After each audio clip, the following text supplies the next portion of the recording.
தூய மாற்கு எழுதிய நற்செய்தியிலிருந்து வாசகம். அதிகாரம் 7, இறை வசனங்கள் 24 தொடக்கம் 30 வரை. இயேசு எழுந்து அங்கிருந்து புறப்பட்டு தீர் பகுதிக்குள் சென்றார். அங்கே அவர் ஒரு வீட்டிற்குள் போனார். தாம் அங்கிருப்பது எவருக்கும் தெரியாதிருக்க வேண்டுமென்று விரும்பியும் அதை மறைக்க இயலவில்லை. உடனே பெண் ஒருவர் அவரை பற்றி கேள்விப்பட்டு உள்ளே வந்து அவர் காலில் விழுந்தார். அவருடைய மகளை தீய ஆவி பிடித்திருந்தது. அவர் ஒரு கிரேக்க பெண், சிறிய பெனிசிய இனத்தை சேர்ந்தவர். அவர் தம் மகளிடமிருந்து பேயை ஓட்டி விடுமாறு அவரை வேண்டினார். இயேசு அவரை பார்த்து, முதலில் பிள்ளைகள் வயிறார உண்ணட்டும், பிள்ளைகளுக்குரிய உணவை எடுத்து நாய்க்குட்டிகளுக்கு போடுவது முறையல்ல என்றார். அதற்கு அப்பெண், ஆம் ஐயா, ஆனாலும் மேசையின் கீழ் இருக்கும் நாய்க்குட்டிகள் சிறு பிள்ளைகள் சிந்தும் சிறு துண்டுகளை தின்னுமே என்று பதிலளித்தார். அப்பொழுது இயேசு அவரிடம், நீர் இப்படி சொன்னதால் போகலாம், பேய் உம் மகளை விட்டு நீங்கிற்று என்றார். அப்பெண் தம் வீடு திரும்பியதும் தம் பிள்ளை கட்டிலில் படுத்திருக்கிறதையும் பேய் ஓடிவிட்டதையும் கண்டார். கிறிஸ்து வழங்கும் நற்செய்தி. கிறிஸ்துவே உமக்கு புகழ். கிறிஸ்து இயேசுவிலே அன்புமிக்க சகோதர சகோதரிகளே, நாங்கள் ஆண்டவர் இயேசுவாலே நம்பிக்கையின் திருப்பயணிகளாக வாழ வேண்டும் என்ற அழைப்பை பெறுகின்றோம். இன்று நாங்கள் வாசிக்க கேட்ட இந்த நற்செய்தி பகுதியினூடாக நாம் ஒவ்வொருவரும் நம்பிக்கையுள்ள மனிதர்களாக, நம்பிக்கையில் நிலைத்திருக்கின்றவர்களாக வாழ அழைக்கப்பட்டிருக்கின்றோம்.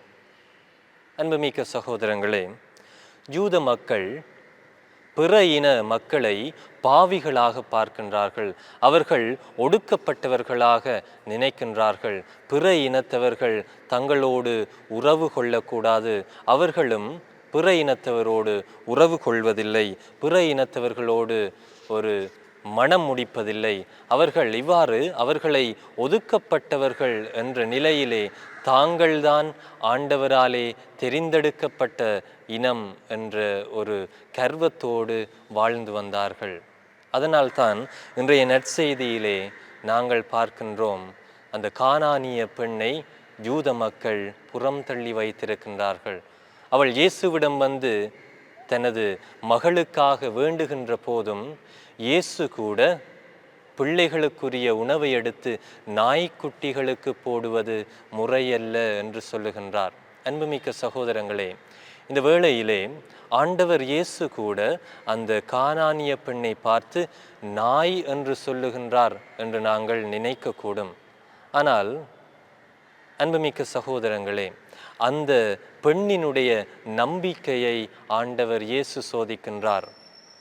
அங்கிருந்த யூத மக்கள் அனைவரும் அந்த கானானிய பெண்ணை புறம் தள்ளப்பட்டவளாகவே எண்ணுகின்றார்கள். ஆனால் ஆண்டவர் இயேசு அங்கிருக்கின்ற அனைவருக்கும் அந்த கானானிய பெண்ணினுடைய நம்பிக்கையை எடுத்து காட்டுவதற்காக ஆண்டவர் இயேசு அந்த இடத்திலே நாய் என்ற வார்த்தையை பயன்படுத்துகின்றார். சில வேளைகளிலே சில வார்த்தைகள் எங்களை காயப்படுத்தக்கூடும். ஒரு முறை பற்களுக்கும் நாக்குக்கும் இடையிலே ஒரு சண்டை ஏற்படுகின்றது, ஒரு வாய் தர்க்கம். அப்போது அந்த பற்கள் சொன்னது, நாங்கள் 32 பேர் இருக்கின்றோம், நாங்கள் அனைவரும் ஒன்று சேர்ந்து உன்னை கடித்தோம் என்றால் நீ இறந்து விடுவாய், நீ வேதனைப்படுவாய், துண்டு துண்டாகி விடுவாய் என்று சொன்னார்கள். அப்போது நாக்கு சிரித்து கொண்டு சொன்னதாம், நான் ஒரு வார்த்தை சொன்னேன் என்றால் உங்கள் 32 பல்லும் உடைந்து விடும் என்று அந்த நாக்கு சொன்னதாம். கிறிஸ்து இயேசுவிலே அன்புமிக்க சகோதரங்களே, வார்த்தைக்கு அவ்வளவு வலிமை உள்ளது. எனவே ஆண்டவருடைய வார்த்தையை நாங்கள் தியானிக்கின்ற போது அது எமது மனதுக்கு வலிமையை தருவதாக இருக்கின்றது. எபிரேயருக்கு எழுதப்பட்ட திருமுகத்திலே 4வது அதிகாரம் 12வது வசனத்திலே நாங்கள் வாசிக்க கேட்கின்றோம். கடவுளுடைய வார்த்தை உயிர் உள்ளது, ஆற்றல் வாய்ந்தது, இரு பக்கமும் வெட்டக்கூடிய எந்த வாளினும் கூர்மையானது, உள்ளத்தின் நோக்கங்கள் அனைத்தையும் சீர்தூக்கி பார்க்கின்றது என்று நாங்கள் வாசிக்க கேட்கின்றோம். எனவே வார்த்தைக்கு அவ்வளவு ஒரு வலிமை இருக்கின்றது. அன்புமிக்க சகோதரங்களே, ஆண்டவர் இயேசு ஒரு இடத்திலே சொல்லுகின்றார், எமக்கு உள்ளுக்கு செல்லுகின்ற ஒன்றும் எம்மை தீட்டுப்படுத்துவதில்லை, மாறாக எம்மிடமிருந்து வெளிவருகின்ற அனைத்தும் தான் எம்மை தீட்டுப்படுத்துகின்றது. எமது மனதிலே இருக்கின்ற ஒவ்வொரு விதமான தீய எண்ணங்கள், தீய வார்த்தைகள், தீய பழக்க வழக்கங்கள், மற்றவர்களை நாங்கள் புறந்தள்ளுகின்ற அந்த போக்கு, இவை அனைத்தும் தான் எம்மை தீட்டுப்படுத்துகின்றன. ஆண்டவர் இயேசு இவை அனைத்தையும் விட்டுவிடுங்கள், மற்றவர்களை நீங்கள் புறம் தள்ளுவதை விட்டுவிடுங்கள், நான் மேலானவன், நான் பெரியவன் என்ற அந்த அகந்தையை விட்டுவிடுங்கள், மாறாக நம்பிக்கை கொண்டு வாழுங்கள் என்ற உண்மையை ஆண்டவர் இயேசு எங்களுக்கு சொல்லுகின்றார். அன்புமிக்க சகோதரங்களே, இன்றைய நற்செய்தியிலே நாங்கள் வாசிக்க கேட்ட அந்த புதுமையிலே அந்த பேய் அந்த கானானிய பெண்ணினுடைய மகளிடமிருந்து ஓடிவிடுகின்றது.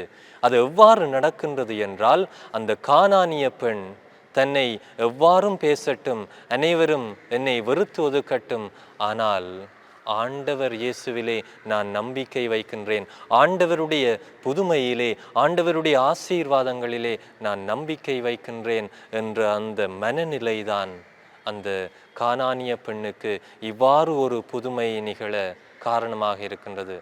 எனவே அன்புமிக்க சகோதரங்களே, நாங்களும் நம்பிக்கையின் மக்களாக இருப்போம். ஆண்டவருடைய சாயலாகவும் பாவனையாகவும் படைக்கப்பட்டிருக்கின்றோம். தொடக்க நூல் 1வது அதிகாரம் 27வது வசனத்திலே நாங்கள் பார்க்கின்றோம், மனிதன் கடவுளுடைய சாயலாகவும் பாவனையாகவும் படைக்கப்பட்டுள்ளான்.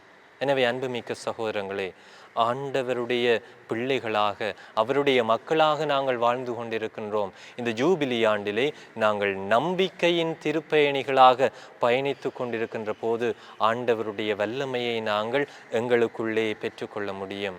எனவே நம்பிக்கையோடு பயணிப்போம். அந்த கானானிய பெண்ணை போல நாங்களும் ஆண்டவரிலே நம்பிக்கையை வைத்தவர்களாக எமது வாழ்க்கை முழுவதும் பல அற்புதங்களையும் அதிசயங்களையும், என்ன வேதனை வந்தாலும், என்ன புறம் தள்ளப்பட்டாலும் நாங்கள் ஆண்டவரிடம் நம்பிக்கையோடு சரணாகதியாகுவோம். ஆமேன்.